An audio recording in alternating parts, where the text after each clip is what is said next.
जी अस्सलाम वालेकुम। Welcome to my channel learning hub. जी, आज का हमारा टॉपिक जो है that is precis writing which is based on functional grammar. तो सबसे पहले चलते हैं हम लोग डेफिनेशन की तरफ। डेफिनेशन प्रेसी राइटिंग की जो है, प्रेसी इज़ बेसिकली अ समरी और एब्स्ट्रैक्ट ऑफ अ टेक्स्ट और स्पीच। आप यूँ समझ लें कि अगर मैं आपको उर्दू में समझाऊँ तो जैसे दरिया को कूज़े में बंद करना। मतलब बहुत सारा मटेरियल आपको दिया जाता है, उसका आपने खुलासा लिखना है, उसके आपने इम्पॉर्टेंट पॉइंट्स या central idea in other words जो है उसको एक्सप्लेन करना है। उसको हम प्रेसी कहते हैं। प्रेसी लिखने के लिए मेथड्स जो हैं, मेथड्स ऑफ अटेम्प्टिंग प्रेसी जो है, उसमें डिफरेंट पॉइंट जो है आपको मद्देनज़र रखने पड़ेंगे। उन पॉइंट्स को वन बाय वन डिस्कस करते हैं। रीड द पैराग्राफ प्रॉपरली, सबसे इम्पॉर्टेंट चीज़ है। सबसे पहले तो पैराग्राफ मुकम्मल तौर पे अच्छे तरीके से पढ़ें, और मैं सजेस्ट करती हूँ कि 2 से 3 मरतबा, और अगर आपके पास एग्ज़ाम में टाइम मौजूद है मज़ीद, अगर आप एग्ज़ाम में नहीं बैठे हुए हैं, एग्ज़ाम से पहले प्रिपरेशन कर रहे हैं, फिर तो डेफ़िनेटली आप लोगों की प्रैक्टिस कर करके इतना आप टाइम मैनेजमेंट को सीख जाते हो। लेकिन अगर आपका टाइम मैनेज नहीं हो रहा तो एटलीस्ट फिर भी 2 से 3 दफ़ा आपने ओरिजिनल पैराग्राफ को पढ़ना है। उसका एक बेनिफिट होगा, आपको पूरे पैराग्राफ का ओवरव्यू मिल जाएगा। इसका एक और बेनिफिट भी होगा, वो मैं आगे जाके आपको बताती हूँ।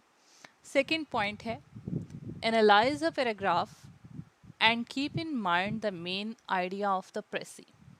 मतलब पूरे पैराग्राफ को पढ़ें और आपको आइडिया हो जाएगा कि एक्चुअली ये जो पीस ऑफ टेक्स्ट है, एक्चुअली ये जो पूरे का पूरा मटेरियल गिवन है, ये किस टॉपिक पे दिया गया। आपके माइंड में एक आइडिया आएगा कि ये इस टॉपिक से रिलेटेड है। Choose suitable title for the paragraph, उस आइडिया को लेके अपने लिए टाइटल आपने चूज करना है। अच्छा, टाइटल के बारे में आप लोगों ने यहाँ कंफ्यूज नहीं होना। टाइटल आपका सेंटेंस की फॉर्म में नहीं होना चाहिए, टाइटल की फॉर्म में ही होना चाहिए। जैसे देखें मेरे इसी पेज के टॉप पे, मेथड्स ऑफ अटेम्प्टिंग प्रेसी, ये सेंटेंस नहीं है, ये एक टाइटल है। तो आपको टाइटल की फॉर्म में लिखना है, ना कि सेंटेंस की फॉर्म में। अगर मैं इसी को मैं कन्वर्ट करूँ तो हाउ टू अटेम्प्ट प्रेस सी, ये जो है ये सेंटेंस बन जाता है। सो नेक्स्ट की तरफ चलते हैं। Count the words of the original paragraph. इसका जो है एक बेनिफिट आपको ये होगा, चूँकि प्रेसी में हमारे पास रूल होता है कि जब आप प्रेसी पैराग्राफ लिखते हो तो वो आपका ओरिजिनल पैराग्राफ का 1/3 होता है, मतलब 1/3 हिस्सा होता है। आपको वर्ड्स काउंट करने का जो है एक फ़ायदा होगा, वो ये कि आप उसको 3 पे डिवाइड करके जितने बाकी बचेंगे, फॉर एग्जांपल अगर आपके पास 99 या 100 वर्ड्स हैं, 3 पे डिवाइड करें, आपको 30 समथिंग में जो है वो अपना पूरा पैराग्राफ लिखना है, 33 समथिंग में। नेक्स्ट पॉइंट है, बी क्लियर। आपको क्लियर होना चाहिए कि आपने जो पढ़ा है वो एक्चुअली है क्या। एम्बिग्विटी नहीं होनी चाहिए। आपको मेंटली जो है वो पता होना चाहिए कि आपने किस चीज़ को पढ़ा और अब आप किस चीज़ पर प्रेसी लिखने वाले हैं। बी कोहेरेंट, कोहेरेंसी बहुत ज़रूरी है जी। आपको आइडियाज़ को रिलेट करके चलना है। ऐसा नहीं होना चाहिए कि एक आइडिया दिया गया, एकदम से आपने बात पलट दिया और फ़ौरन से अगले सेंटेंस में आपने कोई और बात शुरू कर दी। ऐसा नहीं होना चाहिए। आपको कोहेरेंसी से चलना है, तरतीब के साथ चलना है, one by one, step by step चीज़ों को लेके चलना है। B concise. अच्छा, प्रेसी बेसिकली प्रेसी का मतलब ही मुख्तसर करना है, तो बी कंसाइज मीन आप जितने कम वर्ड्स में अपनी बात अच्छे से कन्वे कर सकें उतने ही कम वर्ड्स में करनी। क्योंकि हमने चूँकि प्रेसी लिखनी है, हमने खुलासा लिखना है, इट मीन्स कि हमने ओरिजिनल पैराग्राफ को उसके तीसरे हिस्से में पूरे पैराग्राफ को क्लोज करना है। तो ये उसी सूरत में पॉसिबल है जब आप बहुत ज़्यादा मुख्तसर या मुख्तसर लिखेंगे या इख्तसार से काम लेंगे। Be compact. अच्छा, अब इसमें ये बड़ी इंपॉर्टेंट चीज़ है। कंसाइज होने के चक्कर में आपने ये नहीं करना कि कोई इंपॉर्टेंट डिटेल जो है उस पैराग्राफ की वो स्किप कर दी। कॉम्पैक्ट होल होना चाहिए आपका पैराग्राफ, मींस वो अपनी ज़ात के अंदर मुकम्मल होना चाहिए, वो उन तमाम आइडियाज़ को भी डिस्कस करता हो जो ओरिजिनल पैराग्राफ में डिस्कस किए गए हैं। बी करेक्ट, ग्रामेटिकली ये बहुत ज़्यादा इंपॉर्टेंट है। डेफिनेटली आप लोग चूँकि प्रेसी इंग्लिश में सॉल्व करने जा रहे हैं तो आपको आपकी ग्रामर पे ग्रिप अच्छी होनी चाहिए, उसमें कोई गलती नहीं होनी चाहिए। Use third person pronoun. Third person pronoun हम ही, शी, इट एट्सेट्रा को बोलते हैं। इट मीन्स कि आपने फर्स्ट पर्सन प्रोनाउन आई सिंगुलर या वी प्लूरल यूज़ नहीं करना, प्लस आपने सेकंड पर्सन प्रोनाउन यूज़ नहीं करना। इवन समटाइम्स हमारे पास प्रेसी के बाद जो कॉम्प्रीहेंशन दी होती है उसमें समटाइम्स क्वेश्चन होते हैं व्हाट इज़ योर ओपिनियन। अब ये सेकंड पर्सन प्रोनाउन तो इसमें यूज़ हुआ है, बट आप आंसर के अंदर कभी भी ये नहीं लिखेंगे कि इन माई ओपिनियन। आप उसको थोड़ा सा पैसिवली लेके चलेंगे, that by observing all the data it can be said, means you will use passive voice. आप third person passive voice use करेंगे, एक्टिव वॉइस नहीं यूज़ करेंगे। आपको फर्स्ट पर्सन प्रोनाउन को अवॉइड करना है, सेकंड पर्सन प्रोनाउन को avoid करना है। उसके बाद नेक्स्ट है use the same tense as in original paragraph. ऐसा नहीं होना चाहिए कि आपका पैराग्राफ जो है वो ओरिजिनल पैराग्राफ पास्ट टेंस में है और आप प्रेसी पैराग्राफ प्रेजेंट टेंस में लिख रहे हो या फ्यूचर टेंस में लिख रहे हो। It is the hell important कि आपको जो है उसी टेंस के साथ स्टक रहना है जो कि ओरिजिनल पैराग्राफ में यूज़ किया गया है। This is one of the rules of the precis. अगर आपका सारा मटेरियल ग्रामेटिकली ठीक है लेकिन आपने टेंस जो है ओरिजिनल पैराग्राफ वाला यूज़ नहीं किया, definitely you are going to score सिफर। Be objective.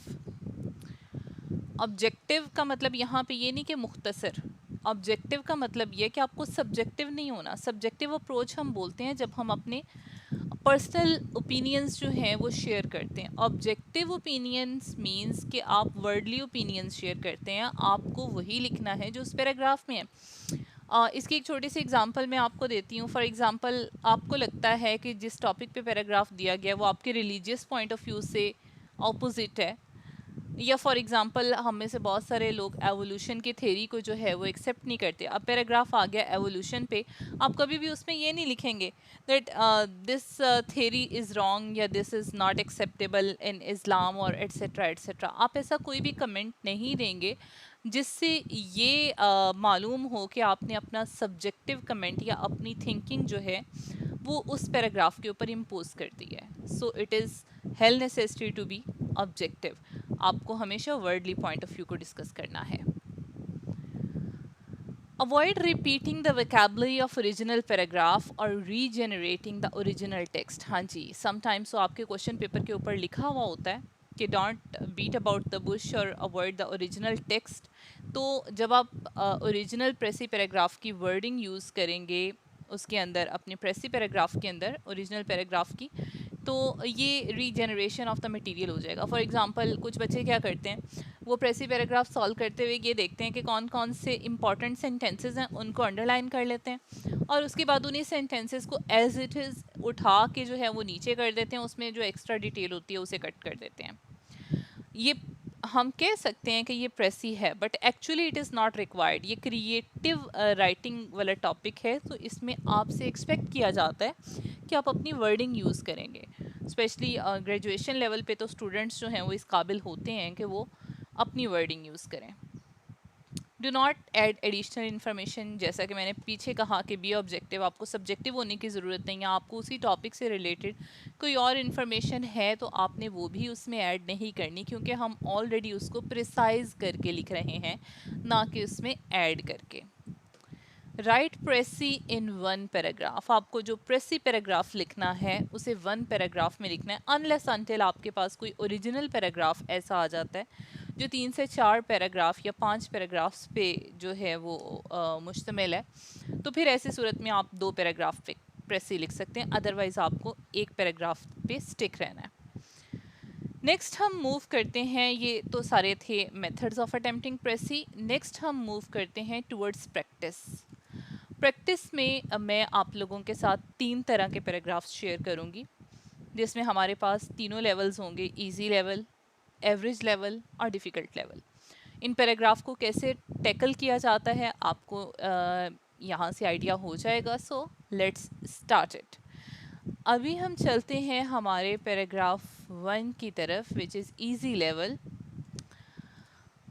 Tolstoy was born in 42-room palace, surrounded by wealth, Yet in the last part of his life, he gave away all of his wealth and died without a dollar in a small Russian station surrounded by peasants.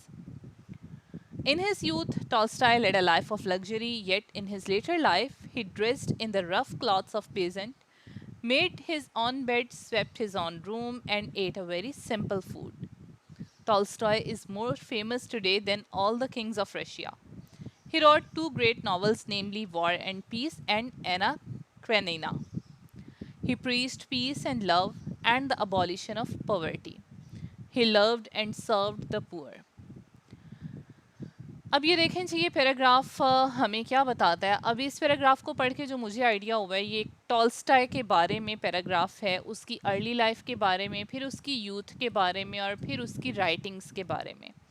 मतलब मेरे नज़रिए में इन तीन चीज़ों के अलावा और कुछ भी, और इन द एंड उसके फेम के बारे में कि लोग आज भी उसे जो है वो याद रखते हैं। तो ये तीन चीज़ें इसमें शेयर हुई हैं। इजी पैराग्राफ है, इसलिए इसे दूसरी या तीसरी दफ़ा शायद पढ़ने की आपको ज़रूरत पेश ना आए। लेकिन अगर पैराग्राफ थोड़ा सा भी आपको लगता है कि कॉम्प्लेक्स है, थोड़ा सा डिफ़िकल्ट है, उसकी वर्डिंग इस टाइप की है कि आपको टाइम टेकिंग है, तो आप उसे 2-3 दफ़ा पढ़ेंगे। इसके सोल्यूशन की तरफ चलते हैं, सॉरी पहले कॉम्प्रीहेंशन की तरफ चलते हैं। हमारे पास क्या कॉम्प्रीहेंशन में है। Who was Tolstoy? To which country did he belong? What are the names of his novels? What sort of life did he lead? What did he preach? Write a short note on the life of Tolstoy and suggest a suitable title and make a précis of the passage given above. Solution की तरफ आते हैं जी। First question था हमारा, who was Tolstoy? To which country did he belong? अच्छा, अब यहाँ पे चले मैं पहले आंसर को एक दफ़ा पढ़ती हूँ। टॉल्स्टॉय वॉज अ ह्यूमैनिटेरियन, इंसान पसंद था। ह्यूमैनिटेरियन का मुझे अंदाज़ा कैसे हुआ? क्योंकि वो जो है उसे रियलाइज़ हुआ अपनी लाइफ, अपनी यूथ में आके कि वो जो है सोने का चम्मच लेके तो पैदा हुआ है, लेकिन उसके इर्द गिर्द बहुत से गरीब किसान रहते हैं। तो उसने जो है उनकी हमदर्दी में उनके ही लाइफस्टाइल में ज़िंदगी गुजारना शुरू कर दी, जबकि ही वॉज बॉर्न रिच। तो जो है फिर उसके, सॉरी, ओके, सो फिर उसके राइटिंग्स जो हैं वो भी पीस के बारे में थी। सो हम कह सकते हैं Tolstoy was a humanitarian born with a silver spoon in his mouth, मतलब बहुत अमीर पैदा हुआ था। who gave up everything for the sake of peasants and started living like a poor peasant in the later part of his life. He was born in Russia. So यहाँ पे हमने दोनों पार्ट्स का आंसर कर दिया कि Tolstoy कौन था और किस मुल्क में रहता था। आप यहाँ पे देखें, मैंने इस आंसर के अंदर सेम टेंस यूज़ किया है as is asked in the question, और उसके अलावा मैंने और कोई टेंस यूज़ नहीं किया। प्लस मेरी वर्डिंग भी ओरिजिनल पैराग्राफ से हट कर है। नेक्स्ट हमारा क्वेश्चन था what are the names of his novels. अच्छा, अब इस टाइप के जब क्वेश्चन आ जाते हैं तो जो हमारा वो पॉइंट है कि avoid regenerating the original text या ओरिजिनल वर्ड्स यूज़ नहीं करने, तो अब यहाँ पे चूँकि हम फैक्ट्स की बात कर रहे हैं, तो फैक्ट्स एंड फिगर्स पे जब बात आती है फिर हमें ओरिजिनल डेटा ही यूज़ करना पड़ता है, उसमें फिर हम अपने पास से कोई वर्ड्स यूज़ नहीं करेंगे। So he wrote two novels. The name of his novels are War and Peace and Anna Karenina. Next question is, what sort of life did he lead? Earlier part of Tolstoy's life was full of luxuries, but in the later part of his life, he gave up every luxury and started living simple life of farmers, doing all his chores himself and preaching love and peace. अब देखें, इस paragraph में भी मैंने sorry इस answer के अंदर भी मैंने ओरिजिनल टेक्स्ट की वर्डिंग को अवॉइड किया हुआ है। आप उसको अवॉइड करने के लिए उसी वर्ड के पैरेलल सिनोनिम यूज़ कर सकते हैं। जैसे मैंने यहाँ पे पेजेंट की जगह फार्मर्स का वर्ड यूज़ कर दिया, और जो है बाकी उसका लाइफस्टाइल जो है उसके लिए मैंने लग्जरीज का वर्ड यूज़ कर दिया। So you need to stick with that. Next is what did he preach?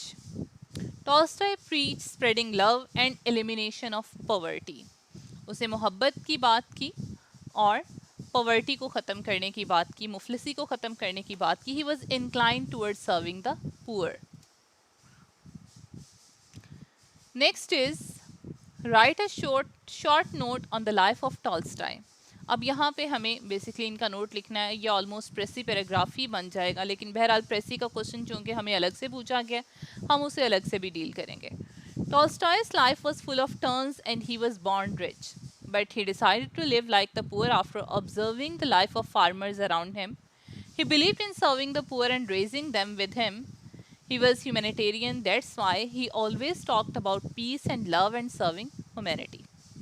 तो यहाँ पे भी आप वंस अगेन इसी चीज़ को नोट करेंगे कि मैंने ओरिजिनल पैराग्राफ की वर्डिंग को अवॉइड करके उसकी जगह पे सिनोनिम्स यूज़ करके उस क्वेश्चन का रेलेवेंट आंसर किया है। So let's come to the last question, which is suggest a suitable title and make a précis of the above paragraph.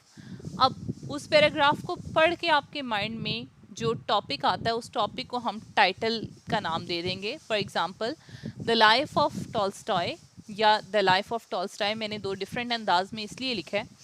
आप इसके राइटिंग स्ट्रक्चर पे गौर कीजिएगा, या तो आप पूरे का पूरा टाइटल जो है इसको आप लिखेंगे भी हाईलाइट करके, विच मीन्स कि आप मार्कर का यूज़ कर सकते हैं, हाईलाइट करके लिखेंगे और कैपिटल लेटर्स में या तो पूरे का पूरा टाइटल लिखेंगे या फिर टाइटल के हर वर्ड का फर्स्ट लेटर जिसमें हम प्रपोजिशन और हेल्पिंग वर्ब को ऐड नहीं करते हैं और आर्टिकल्स को भी ऐड नहीं करते अनलेस अनटिल वो स्टार्ट में आ जाए। जैसे द यहाँ पे हमारे पास स्टार्ट में है तो first letter capital, the life of Tolstoy. Precis paragraph की तरफ आते हैं। Tolstoy was rich by birth but he left everything for the sake of the poor and started living like them, life like them. He also wrote 2 books about peace and love. He is still remembered more than any royals of Russia. यहाँ पे आप देखें मैंने उसकी richness का भी जिक्र किया, मैंने उसके लेटर पार्ट ऑफ लाइफस्टाइल का भी जिक्र किया, मैंने उसकी राइटिंग्स का भी जिक्र किया और मैंने उसके प्रेजेंट फेम का भी जिक्र किया, विच मीन्स मैंने ओरिजिनल पैराग्राफ का कोई भी इम्पॉर्टेंट पॉइंट यहाँ पे मिस नहीं किया। दूसरी चीज़ आप देखें ओरिजिनल पैराग्राफ हमारे पास 3 पैराग्राफ्स की फॉर्म में था, हर पैराग्राफ की 3 लाइंस थी और यहाँ पे हमारे पास प्रेसी पैराग्राफ एक सिंगल पैराग्राफ में 3 लाइंस के मौजूद है। तो it is actually the 1/3 of the original paragraph. This is how we do the précis of easy paragraph. Now let's move towards the average paragraph. So average level paragraph की तरफ हम move करते हैं, which is I'm reading the paragraph. The first thing necessary to the pleasure of reading is that when people are young, they should acquire the habit of reading.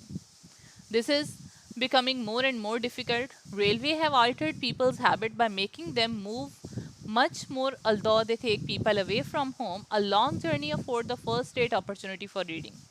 They were therefore not an unmixed advantage. But now things about them are changing. The motor car is altogether unfavorable to reading. People consume more time in moving than they did in the past, and they consume it under conditions which, even for people with good eyes, must make reading difficult, if not possible. The radio, with all its delights, is not being added as a distraction to divert people from time to time that might be given to the pleasure of reading.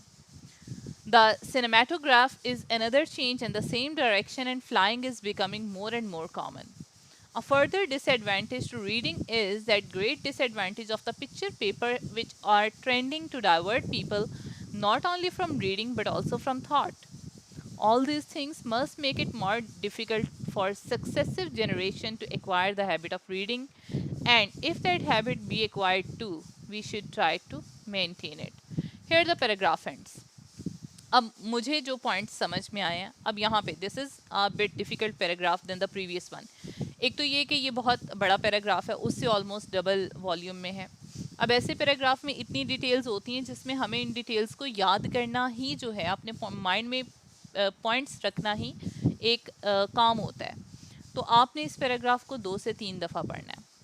अब 2 से 3 दफ़ा पढ़ने का एक plus point है, मैं हमेशा ये बात कहती हूँ स्टूडेंट को कि जब भी आप क्वेश्चन या प्रेसी को सॉल्व करने की तरफ चाहते हैं, क्वेश्चंस को सॉल्व करें, उसके आंसर के मटेरियल को लिखें, तो कभी भी वापस जाके ओरिजिनल पैराग्राफ ना पढ़ें। उसकी रीज़न क्या है, ये साइकोलॉजिकली ऐसा होता है कि जब आप क्वेश्चन पढ़ने के बाद वापस ओरिजिनल पैराग्राफ की तरफ जाएंगे तो आपके साथ एक डायलेमा ये होगा कि आप ना चाहते हुए भी जितना भी अवॉइड कर लें, आप ओरिजिनल टेक्स्ट को यूज़ कर जाते हैं अपने आंसर के मटेरियल में, विच मीन्स आपको क्रेडिट अच्छा नहीं मिलता, किसी भी ऐसे क्वेश्चन का स्कोर अच्छा नहीं होता जिसमें आप ओरिजिनल टेक्स्ट को एज इट इज़ यूज़ करते हो. So you people need to avoid this. इसको 2 से 3 दफ़ा आप पैराग्राफ को पढ़ेंगे, देन हम मूव करेंगे अपने क्वेश्चंस की तरफ. The first one is, when should people acquire the habit of reading? How are it difficult to acquire the habit of reading in the presence of modern invention? It is actually how is it difficult. What is disadvantages of picture paper? Write a note on the flyer of reading and suggest a suitable title for the passage and make a précis of it. So let's move towards the solution. The first question is, when should people acquire the habit of reading? उस paragraph के according people should acquire the habit of reading in the early age of their life. It is because whatever one adopts in childhood age a habit is almost always remain with one throughout the life. बचपन में आप कोई भी habit adopt करते हैं तो वो आपके साथ हमेशा रहती है. Once again, the same paragraph, the same tense is used in the answer which is in question. Next one is, how is it difficult to acquire the habit of reading in the presence of modern inventions? किस तरह मुश्किल है कि हम modern inventions की presence में जो है वो हैबिट पढ़ने की डेवलप कर सकें. It is difficult to acquire the habit of reading in the presence of modern invention as they have made life mobile. हम मूव ज़्यादा करते हैं, मोबिलिटी जो है वो ज़्यादा आ गई. Mobility has negative effect on eye sight, so it is almost impossible to create a habit of reading in a long journey now while travelling in a train और अ कार. जब भी आप लंबे सफ़र पे निकलते हैं, तो जब आप मुसलसल हरकत में हैं, तो definitely it is difficult for you people. Next is, what is the disadvantage of picture paper. Picture papers का क्या नुकसान है? Picture papers create the interest of the reader in colorful photos rather than text. अब क्या होता है, आप photos की तरफ तो अट्रैक्टेड होते हैं, लेकिन आप उस एब्स्ट्रैक्ट उस आइडिया को ग्रैब ही नहीं कर पा रहे होते हैं. It is natural to be distracted by these colourful pictures on the paper. The result is therefore low interest in reading which compromises developing our reading habit. और क्या होता है अल्टीमेटली, क्या होता है, हम टेक्स्ट पढ़ने की बजाय सिर्फ पिक्चर्स देख के अगली पिक्चर्स की तरफ मूव करते हैं और हमारी रीडिंग हैबिट जो है वो कंप्रोमाइज होती है. Next question is, write a note on the player of reading. Player of reading something one has to get in early childhood. This makes one thoughtful and keeps a good company of a good book.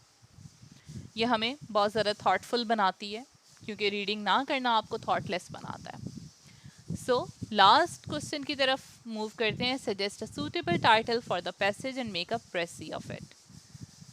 Obstacles in reading, reading in modern era. अब देखें, यहाँ पे मैंने 2 title मेरे mind में आए थे. एक तो ये ऑब्स्टेकल्स इन रीडिंग, मतलब रीडिंग के बाद आपके जहन में रीडिंग में क्या क्या प्रॉब्लम्स आ रही हैं, पैराग्राफ बेसिकली उसके बारे में है. ये reading in the modern era, आज के दौर में पढ़ना जो है वो कैसा है. प्रेसी की तरफ मूव करते हैं. Reading habit must be acquired in childhood but now a days technology has taken over the place. ये आदत बचपन में लेनी चाहिए, लेकिन आजकल तो टेक्नोलॉजी ने जगह ले ली है. People move around more than they used to do in past and this mobility is making reading tough as it takes a lot of time. Other distractions like radio and picture paper also add their role. दूसरे distractions जो हैं वो भी obstacles हैं, जैसे picture paper और radio. यहाँ पे हमारा एवरेज पैराग्राफ एंड होता है. सो आपने ये चीज़ नोट करनी है वंस अगेन कि आपने ओरिजिनल पैराग्राफ के टेक्स्ट को जनरेट नहीं करना, आपने ओरिजिनल पैराग्राफ के टेंस को ही यूज़ करना है. So let's move towards third paragraph which is a bit difficult level. 100 years ago, there was much less specialization in work than there is today. One furniture maker would make the whole of a table, indeed, perhaps all the furniture needed to furnish a house, and he worked in a simple workshop, probably entirely with hand tools. The furniture he made was very good and very beautiful, but it would take him a long time to make it. The output of one man was, by modern standards, small and the cost of the furniture relatively high. Only the wealthy people could afford a great deal. Most of the modern furniture is made in factories with the aid of machinery. So nowadays, a man working in a furniture factory will perhaps spend his day minding one machine which carries out the process only in the making of the table legs. A great number of men will be taking part in the various processes which go to making the table, and by his division of labor, many tables will be made in a comparatively short time. And by this division of labor, many tables will be made in a comparatively short time. A wood workman, however, should understand all the process which goes to make the table, even though he himself actually does only one of them. In the making of more complicated things such as errors and elaborate pieces of electrical machinery, even this is not possible. It is very likely even that all the process don't go in the same factory. Comprehension में हमारे पास questions हैं. If you need to read the paragraph, you can just go back and reread that. What was the fashion of the work in the past? How is work done in the modern times? What is the benefit of specialization in work? Suggest a suitable title for the passage and make a précis. What was the fashion of the work in the past? In the past, fashion of the work was very traditional. Hand tools were used and only one person who was specialized in his work used to work all day long. It took a lot of time to finish the task, and cost was always too high to be afforded by average person. माजी में जो है ये बड़ा traditional तरीका होता था, traditional fashion use होता था किसी भी चीज़ की प्रोडक्शन में. हाथ के औजार इस्तेमाल होते थे, कॉस्ट बहुत ज़्यादा होती थी क्योंकि चीज़ें बहुत टाइम टेकिंग होती थी. How is the work done in the modern times? अब यहाँ पे कंपैरिजन आ गया. In modern times the use of machines is in trend. One machine makes one part of the product and there are different machines working and one person is operating only single machine. So 100 or 1000 products maybe get ready in less time. It costs low as well. ये difference आ गया दोनों times में. What is the benefit of specialization in work? Being specialized in work, a workman can find out errors or elucidate the products properly. अगर आप specialised हैं अपने काम में तो चाहे आप एक टेबल की एक टांग ही बना रहे हैं, लेकिन आप स्पेशलाइज्ड हैं तो आप पूरी प्रोडक्ट को प्रॉपरली एक्सप्लेन कर सकते हो और उसमें एरर ढूंढ सकते हो. If he is not specialised he can not explain one part of the original, he can only explain one part of the original paragraph being prepared on which he is working. Suggest a suitable title for the passage and make a précis. Manufacturing in past versus present. मेरे mind में ये title आया. अगर आपको कोई और suitable लगता है, you can write that one as well. Once again, this is not in the form of sentence. In past, one person used to fulfill the assigned task, that is making of furniture. Example दिए हमने. He solely worked for the whole thing and produced less in more time with high cost. बहुत ज़्यादा cost लेके कम चीज़ ज़्यादा वक्त में बनाता था. Today machines are used, that is one machine to make one part of a product and then these parts are assembled. It takes less time with less cost and more production. So यहाँ पे हमने almost सारे के सारे important point discuss कर लिए इस paragraph के. So this is how précis writing works. I hope you like the video. और अगर आपको नेक्स्ट किसी टॉपिक पे कोई वीडियो चाहिए तो नीचे कमेंट बॉक्स में मुझे बताइए कि किस टॉपिक पे आपको वीडियो चाहिए. इंशाल्लाह उस पर भी आपको वीडियो बना के मैं शेयर करूँगी. Thank you so much. Keep watching. अल्लाह हाफिज़.